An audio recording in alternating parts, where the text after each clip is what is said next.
Hi, everyone. Welcome to part 2 of our session this morning, which I think will be a great follow-on to what we just heard from Secretary Ben Carson. Very, very pleased to introduce in a moment a stellar panel to continue the discussion on how the social determinants of health indeed improve health outcomes. Of course, the premise here, just so we're all on the same page, is that there are many factors beyond medical care and beyond genetics that affect human health. And I think we've heard a little bit already about housing and poverty, and we'll be exploring other determinants of health and how they directly improve health and indirectly how they impact individual behaviors, which of course are critical to health. So starting from my right all the way, I want to very briefly introduce our panelists. First, we have Dr. Karen DeSalvo, who's professor of medicine and population health at the University of Texas. She's the former acting assistant secretary of health at the U.S. Department of Health and Human Services. To my immediate right, we have Esther Dyson, who is the executive founder of Wellville. And I think Esther will be describing Wellville in more detail during our time together. To my immediate left, we have Sergio Matos. Sergio is the executive director of the Community Health Worker Network of New York City. And to my left of Sergio is Alan Moses. Alan is an independent healthcare consultant. He's retired chief medical officer of Novo Nordisk. So I have about 3 rounds of questions. I'll be asking each of the panelists the same question. And from there, we do want to save a little bit of time for audience Q&A. And hopefully you all will be getting your questions ready. So all of us are going to many conferences these days on public health and healthcare, and it seems like every conference has a session on social determinants of health. And I think that's a great thing, because I think we all agree that we need to mainstream the social determinants of health in all of our conversations. But one question that does come up from time to time is, do we have the level of evidence for interventions that impact the social determinants of health to improve health outcomes? And I think that's one place for this panel to start. And maybe we can go right down the list. But Karen, maybe if you can get us going and touch on, from your perspective, in so many facets, academia, public service, tell us about the level of evidence that we have here that social determinants of health do indeed matter. I agree with you. It's gotten to be quite a bit of a buzz topic, which couldn't make me any happier. And some of that is, I think, for those of us who have been in the public health field for a long time, have been working on, talking about, generating evidence that demonstrates, not only domestically but across the world, that the thing that affects your health most is where you live and learn and work and play. It's that health begins out there in community or in your family, in your home, as we heard earlier. And as a physician, coming to that realization over the course of my career that maybe what I was doing in medical care was just going to help about 10 to 20% of the time is a little hard to get your head around, because you like to think that you're the center of the universe when you're healthcare, but you're really actually just a part of a bigger ecosystem that's really advancing health. And so I think as we are moving into this mainstream conversation, looking back to the literature that we've developed from largely what's been done in public health, but also some other sectors, is a good foundation. Anna, what's exciting about what's happening in the last few years is the digital revolution in healthcare is giving us better insights into how what happened in the space of addressing unmet social need or further upstream social determinants can have an impact on what we spend in healthcare in this country and the outcomes for health. So we're learning as we get smarter about looking at the data. It's not just about how well we treat someone's heart failure. It also matters if they are if they have social isolation or don't have access to healthy food. And I'm on the board of Humana, and this has been for us a really great journey of digging into our own data about our members and addressing not only clinical excellence, but looking at the causes of their other healthcare needs, their health outcomes. And for our members in particular, it's things like social isolation and food insecurity. And by addressing those, we have published that we can pull out about $15 a person a month. Now that may not sound like a lot to you all, but put that on scale across the country, and we begin to see some real numbers that make a difference in not only the numbers, but what we've also shown is it improves healthy days. So self-report on the part of our members that they're actually feeling better and feeling more engaged in community, and that at the end of the day I think is the kind of evidence we also really need to generate. So that's but one of many examples that the healthcare system is starting to put forward using more current data and frankly getting to some of the outcomes, not just about what benefits accrue to healthcare, but frankly what accrues to the people that we're really trying to serve. That's great. That's great. Esther? So I would say there's evidence everywhere about everything. And, on the one hand, we're doing more and more studies to make sure it's not just a correlation about where people live when people move and all these kinds of things. Then there are very specific programs like Nurse-Family Partnership or the CDC Diabetes Prevention Curriculum that are very carefully studied RCTs. The challenge is not knowing that there's evidence about good things and bad things. The challenge is actually making them work out in the real world. And I'll come later in a future question to the barriers, but what we decided to do with Wellville was to focus less on scale and more on penetration or clinical, it's not clinical, critical mass. In other words, density. So we looked for 5 small communities under 100,000 people each, got applications for 42 of them back in 2014, and now we're working, I'm just going to call them out in case anybody's from there. Spartanburg, South Carolina, North Hartford, Connecticut, Muskegon, Michigan, that's the one that I personally spend most time in, Lake County, California, which is just north of the beautiful vineyards in Napa Valley, but it's number 80 in health outcomes in California, and Clatsop County, Oregon. So in each of them, I'll tell you more later, we do a bunch of things together because you don't live real life with everything else equal.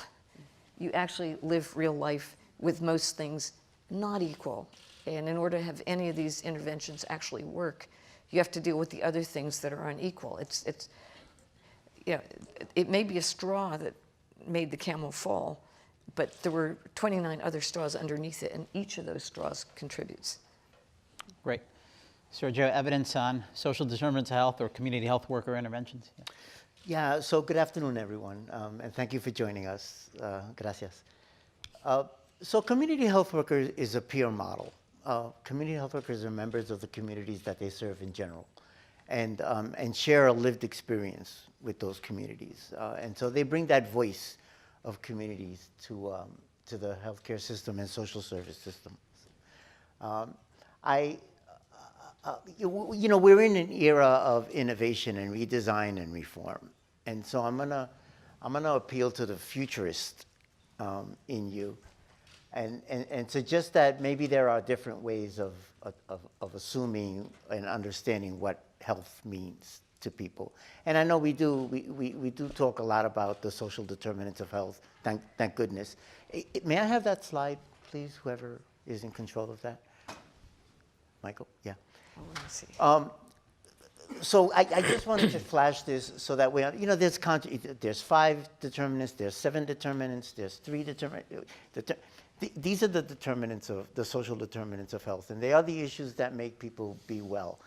To the right, you will see a definition of health, which was actually generated in 1946, and our president was at the conference that generated that definition.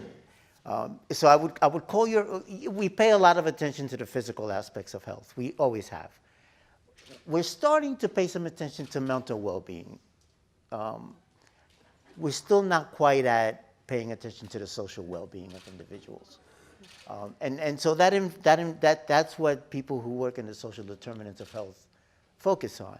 I stand here as a representative of a National Association of Community Health Workers before you, and that organization is trying to organize community health workers nationally to highlight this role that they play in addressing the social determinants of health and in helping communities become empowered to deal with those issues. Not necessarily provide a service, but to help community health work, to help communities become empowered to deal with their own issues, rather than having to deal it for them. So the philosophy is more like, we don't really fish for you, we would like to teach you how to fish. There is robust evidence out there about the effectiveness of community health worker interventions. In fact, the Centers for Medicaid and Medicare Innovation, which, as many of you know, has a $10 billion budget, and they just completed an analysis of their first-year awards, the Healthcare Innovation Awards. They found that of all the interventions that they funded in their first year, only community health workers helped lower the costs of all the interventions they funded, handsomely. They could have given me that $10 billion. I would have told them that. So yeah, so there is a robust body of evidence. There's a robust body of evidence that proves that when communities become empowered to address their own issues, that's effective, rather than writing a prescription for them or telling them what it is that they need to do, but to help them inform that whole process and set their own goals and achieve their own successes. Thank you, Sergio. Alan? Yeah, so I come at this really as a novitiate in public health issues. I spent the bulk of my career in academic medicine at Harvard and the Joslin Diabetes Center before I joined Novo Nordisk and recently retired. And now, during that tenure at Novo Nordisk, was exposed to a program that I think gave me some real insights into the social determinants of health. And that's a program called, it's actually a private-public partnership in the best sense of the word, called Cities Changing Diabetes, that had the goal of focusing on the urban environment and specific cities specifically to understand the determinants of diabetes and prediabetes. Now, I'm going to talk about diabetes just for a second, because if anybody looked at one of the books in your bag, you'll see that diabetes is the highest cost of any chronic disease in the United States. Nearly 30 million people with it, 84 million more with prediabetes, fueled by an epidemic of obesity, which actually has an attributable risk of 44% of the burden of diabetes. And yet, I used to deal with this on an individual patient level. I dealt with it in drug development when I was at Novo Nordisk. But I think now we have to deal with it at a population level by getting into action. Now, one of the great learnings for me from the Cities Changing Diabetes program is each of the first 5 cities had different elements, social determinants, that contributed to the increased risk for diabetes or poor outcomes for diabetes in their particular communities. It's a little too early yet, because the program is only 3 years old, to look at the real impact of interventions, but actually in Karen's home state now of Texas, we have one of the best examples in the city of Houston, where the community has really gotten together, led by the mayor, led by the public health department there, contributed mightily by the academic community, but also by industry, to identify the major issues that determine the increased risk of diabetes. And one of the solutions that they've come up with is to actually focus a lot of preventive care within the religious communities. This has brought people into those communities in a way that has never really happened before, because of their innate fear of the medical system. And it's helped to demedicalize the issues of diabetes and obesity into more of a social program and support system, so that individuals can better deal with some of the challenges that they face on a daily basis. And there's been a huge confluence of support for this from all denominations, using the church and the development of health workers within the church, sort of a community health worker setting, but developed within the church setting, that has made a real impact, or at least seems to be making a real impact. So I'm hearing mounting evidence that social determinants of health interventions can indeed improve health, some evidence on return on investment, financial return on investment. Karen, maybe coming back to you, what are the barriers to mainstreaming this conversation we're having, So it's not just something that's talked about on the side, but it's actually mainstreamed into our healthcare discussions, as well as the role of governmental public health as well. How do we mainstream this discussion?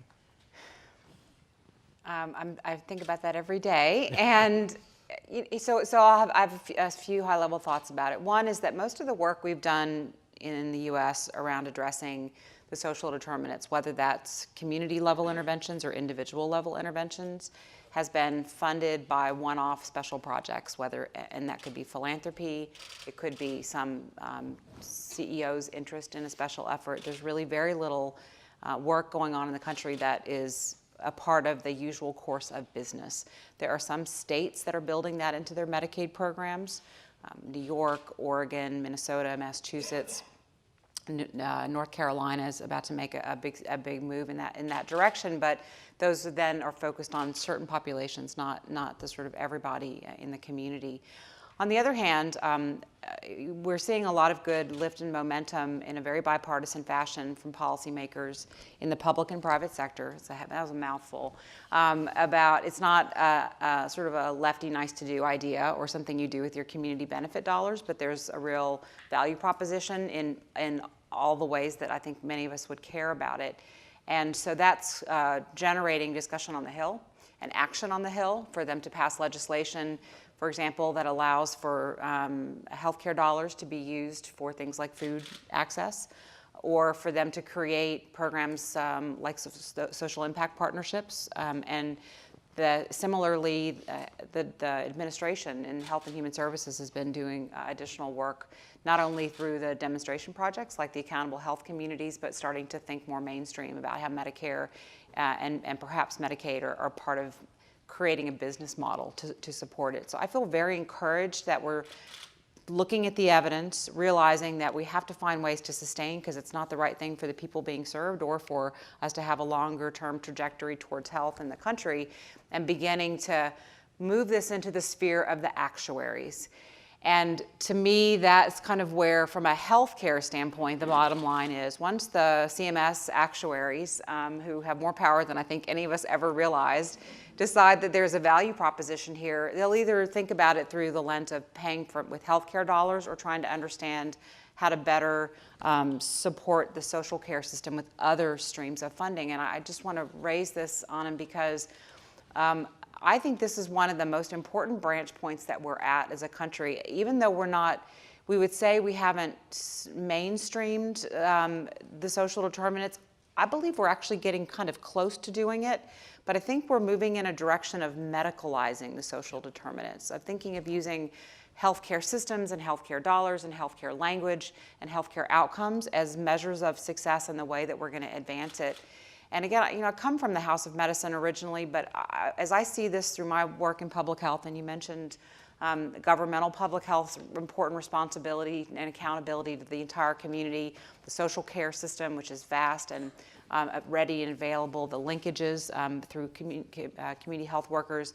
These are all parts of an ecosystem, a broad system that I think we really need to make sure we're leveraging appropriately, resourcing appropriately, and not marginalizing as we move forward. And I just, though I think it's good the actuaries are starting to have this on their docket, I also want to make sure that we don't think of this as it's got to be solved using healthcare and healthcare dollars, because there are a lot of other partners in this, in the governmental and in the private sector, that have a really critical role to play to see that we make this part of our mainstream. Great. Esther, if you look at the 5 Wellville communities, they're engaged in an array of activities right now trying to tackle these determinants of health. Are there 1 or 2 barriers that you see that they're facing, and how are they overcoming the barriers? So one thing you talked about, the fish. What we're doing in our communities, we Wellville, we're working with the communities. We're not giving them fish. We're not even teaching them to fish. We're trying to help them build their own fishing institutions that will last long after we're gone. And so the challenge is how to help them do that work. You know, it's not a nice white lady with a program or with a set of Fitbits. It's the community has their own goals and vision. And both the inputs and the outputs are well beyond medicine. They're what happens in the schools, how full the jails are, Can we get them empty? Can employers find productive people? Can people find an education so they can be productive at work and avoid addiction? The two barriers that might not come to mind, the first, ironically, is the RCT culture. So nurse-family partnership is amazing. It has a, depending on who you talk to, a 5 or 17 times return over 20 years, and it returns to society, not just to the individuals. But you cannot mess with it. It's high cost. You have to train the nurses, and in a sense, if you have to follow an RCT religiously, there's no ability to learn. You can't try things and make mistakes and improve. And so much funding is tied to some specific thing that somebody either has proved or knows works that you can't adjust it. If you're doing a startup in Silicon Valley, you try 3 different things and then finally you figure out what works. So we're trying to bring some of that culture in, but it's certainly easier to get the other things funded. The second, so as I've spent now 5 years, it's a 10-year project ending in 2024. The world around has changed. My understanding has changed. I've spent a lot of time reading about and exploring addiction, which is fundamentally a loss of perspective, both around multiple options and about time. It's just that one little thing that you know will fix everything, and of course it doesn't. And we need desire, we need dopamine, we need that desire, but it needs to be longer term. So short-term desire is addiction. Long-term desire is purpose. And that destroys so many people. You know, short-term trading on Wall Street, we want a 1-year return on our program, whatever it is. Our communities are addicted to pilot programs. And the program ends, you have a part-time coordinator, let's go see if someone's got an RFP that she could, you know, whether it's Zumba classes for overweight women or drawing classes for troubled youth, at least we'll get our coordinator employed again. And that mentality is, again, there's more money around than you think, but it needs to be spent effectively. We're trying to help our communities build institutions and long-term planning that is worth funding. You know, the final one is just the one everybody mentions, who gets the return? And it's the silos. In our communities, they're much smaller, so the silos intersect almost inevitably. Yeah. Sergio, when I think of barriers in community health workers, can you tell the audience what's it going to take to unleash community health workers in this country? Is it certification? Is it accreditation? Is it reimbursement? How do we ensure the evidence that you're describing, which is not only here in this country but around the world, I would say, how do we ensure that the promise of community health workers truly realized? How do we overcome any barriers that you might see? Yeah, no, thank you. That's a great question. So again, I want to appeal to the futurist thinking in you. I think our healthcare system will change when the underlying belief systems change. I think a lot of the challenges in community with the healthcare and social service systems is that people don't trust it. People don't believe in it. People have lived experience that tells them it doesn't work and it's exorbitantly expensive, and they will get thrown out of the country if they use that system.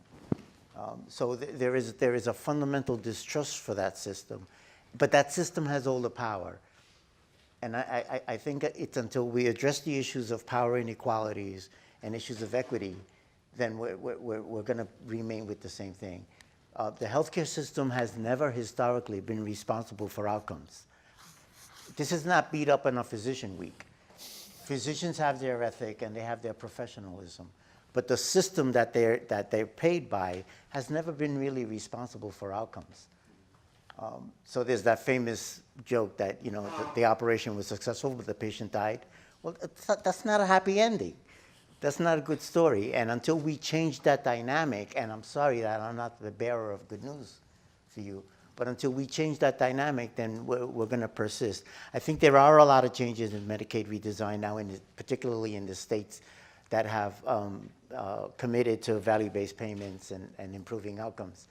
But there are a few states. There are not that many places that are doing that. And there's the rest of the United States where a lot of people have an experience that the healthcare system is foreign to them. It's alien to them. They don't understand what this system does, and it's not familiar with what they grew up with in other countries. And so until we become more humble as a healthcare and social service system and appreciative of the people that we are supposed to be serving, then that's not going to change. As long as we hold the power over communities, then we'll enforce our power. You know, we heard talk about, we like it when people get married, right? That's economically good for communities. But we only like it if you get married under our conditions, right? Only what we consider marriage, right? That's the only good thing. So we have to let go of some of that power over it, people, and we have to share that power. And that's the whole concept of equity, as opposed to disparities. Disparities are just differences. Everybody has differences. We have differences in eye color and skin tone and hair texture. Disparities don't mean anything. But inequity is an unjust inequality. And there are justice issues involved with equity. And we need to address those because people are being treated unjustly in many communities by the healthcare system and by the social service system. Thank you, Sergio. Alan, you mentioned cities changing diabetes and barriers that you see and how these cities might be overcoming these barriers. Essentially, when we talk about diabetes, we're talking about type 2, Correct. We're talking about obesity leading to type 2 diabetes. What are the barriers and how do we overcome some of the barriers as we address these important chronic conditions? Yeah, so I always like to think about diabetes as an example as two different parts of a spectrum. I mean, we tend to think of it from a medical perspective, which is the treatment of it and preventing secondary complications. I think we have to change that discussion to preventing the disease or primary prevention. And now we're not in the medical sphere, we're in the social sphere.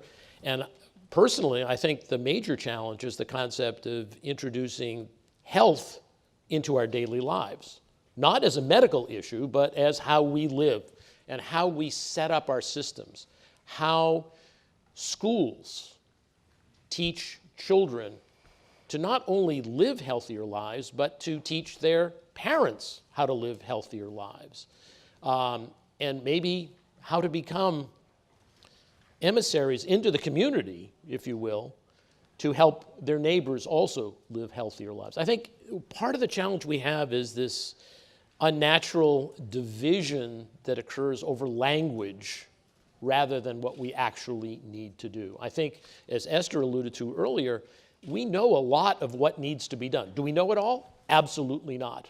Are there new things we should learn through studies? Absolutely. But we shouldn't be lost in an action today because we're so worried that we don't know the right thing to do. We know a lot about what we should do now, and we just need to start doing it. Great. We have just a couple of minutes left. I do want to open it up to audience question and answer. We have some roaming microphones, so if you do have a question, just raise your hand. We'll get you a microphone.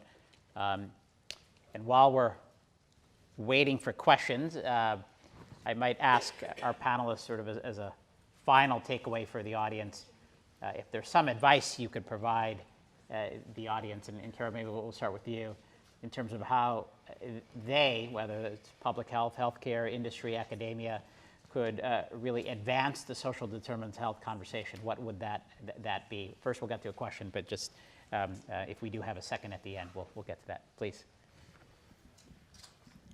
Hi, my name is Lydia. We're from Brown University. Thank you so much for that panel. So speaking briefly, through this panel, we've touched on themes of community ownership of health solutions and a perceived disconnect between academia and grassroots work. I wanted to dig a little deeper into your ideas about how we can incentivize sustained creation of community-owned interventions. We've talked a little bit about getting actuaries on board. Are there other funding streams or interesting policy changes that you're seeing that can kind of promote that creation and center grassroots work when thinking about policy changes? Well, I love your interpretation, not your interpretation, but your synthesis of the academia community disconnect. And I wouldn't overplay that, because I do think academia has helped to build an evidence base. But and I think that, frankly, a lot of work in the front lines around addressing social determinants has been done in a very engaged way with community, not for community. And I would just point you to the ethos of public health and as the way that we work when we do community assessment and interventions. It's built into our DNA that we do this in a way that is going to be partnered, but that's not even a strong enough word, with the communities. The real challenge is that even where there's good, there are institutional barriers that get in the way of sustainability. And so I have to talk about actuaries, because having done that on the ground in New Orleans for years, the projects would end, and until we could find a way that we would be able to really make policy and systematic changes in the way that not only our local community, but this country embraces the idea that health is more than healthcare, and that health is an intermediary to economic vitality for every single person who should have that opportunity. So it's gonna, I think, I guess I want to encourage you that it's happening, and I would point you to the public health world as a great model of how that happens. And if you want to see some examples, the Beaumont Foundation has a grant program called BUILD, B-U-I-L-D, or you can look at the Robert Wood Johnson Culture of Health Prize winners. Lots of great examples there of how they've done it, generating evidence with community, but then also this sort of how do they sustain it, always is the ... Great, we have a question right here. Yep. Yeah, I'm Dr. Mark Hyman from the Cleveland Clinic, and it's clear social determinants are a big driver of chronic disease. And you mentioned faith-based communities, and I was privileged to work with Rick Warren and create the Daniel Plan, which was a faith-based wellness program where we got 15,000 people charged to lose £250,000 in a year, and was sustained. And we now are in 28 churches in Cleveland, and this is a model that can be scaled.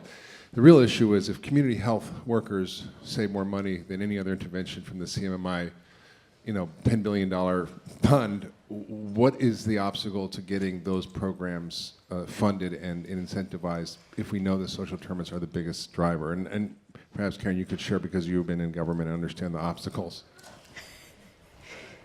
Okay. Well, so the good news is that when Congress, through the Affordable Care Act, gave the Secretary of Health and Human Services the power to take models that are found to work through demonstration projects, either because they improve outcomes or they reduce cost or both, and scale those. And there's been some good examples, like the diabetes prevention program, that have been scaled that are a little out of the mainstream. I think partially it takes a lot of time for there to be, because of the responsibility to the Medicare Trust Fund. I feel so wonky saying all this, but there's a really intense expectation on the part of those running the Medicare program, including the actuaries, to be responsible about making sure that the data is accurate and that the outcomes are good. Where all this is in the swing, I couldn't tell you right now about the community health workers, but I guess I would show a little hand beyond just the process piece and say, the reality also is some of these concepts, like community health workers or social determinants, aren't really yet as comfortable and familiar with people at HHS or in an actuarial world. And so we may not get a chance to answer the question, but I'm going to answer it now, which is, all I would ask of you all is to see this issue. And what I mean by that is, in everything that you do every day, try to, in the way that we for a lot of years have started to see inequity, let's see whether we're attending to broader determinants, whether it's in risk adjustment models or the way that we're strategically investing in community. But I think this is a place where we're certainly working with our alliance to educate HHS and make sure that they're thinking about the importance, and it's not a marginalized issue. Karen, that's excellent. I want to just give each of our panelists 20 seconds. Esther, final sort of parting advice to the audience on how they can address and be leaders in tackling the social determinants. So join Dariush Mozaffarian, Alan, and other people in urging the CDC to update the diabetes prevention program because it's still way too focused on low fat and counting calories versus what the latest scientific evidence shows us. And Mark, I'm sure you're on this team too. There's just a healthier way to do it. And the DPP is effective. It would be so much more effective if it were propounding modern nutritional advice. Thank you. Sergio. I think in my career as a community health worker, the biggest issue I've encountered is loneliness, social isolation. And the healthcare field tends to support social isolation. You know, if you have HIV, you go over there. You have asthma, oh no, don't go over there. You have. We separate people by their conditions and diseases, and until we address that stuff, we're not gonna make any differences, because as long as we keep people isolated from each other, then that's counter to society. That's counter to what community means. Great. Ellen, you get the last word. All right. I think the last word is to break down the barriers. I think when you identify local issues, local impediments to improved health, work with the local constituencies to find common solutions, remove politics, and think about the health of the citizens in that community, your community. Because I think if we all do it locally, we have a chance to have an impact nationally and then globally. Well, please give a round of applause to our participants. Thank you for joining us.